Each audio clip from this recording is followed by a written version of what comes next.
গাঁৱলীয়া মানুহ থলুৱা জুতি বাৰীৰ পৰা কচু বুটলি আনিলোঁ।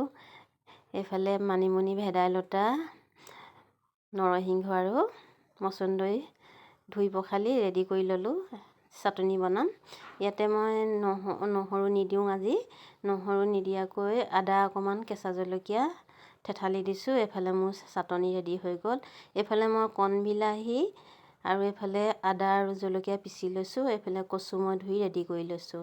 কেৰাহীটো পাতি গৰম হ'বলৈ দিলোঁ। ইয়াতে মই এতিয়া গাপ মাৰি কচুখিনি বনাবলৈ লৈছোঁ।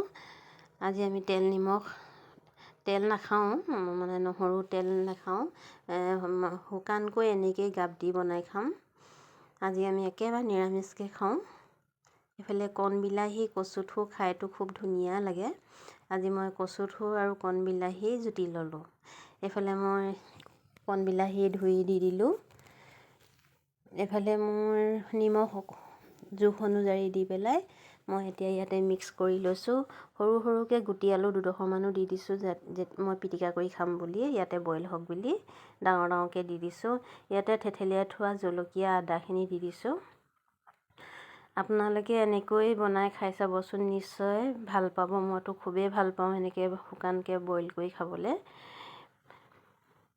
এয়া দেখিছেনে কি ধুনীয়াকৈ কচু আৰু আলুখিনি, বিলাহীখিনি পূৰা গলি গৈছে। আলুখিনি মই ভাঙি নাই দিয়া, যিহেতু মই আলুকেইডোখৰ উলিয়াই পিটিকা কৰি খাম। আপোনালোকে এনেকৈ খাই চাব, খুব ধুনীয়া পাব। ভাল পালে ভিডিঅ'টো লাইক কমেণ্ট কৰিবলৈ নাপাহৰিব। আজিলৈ বাই বাই।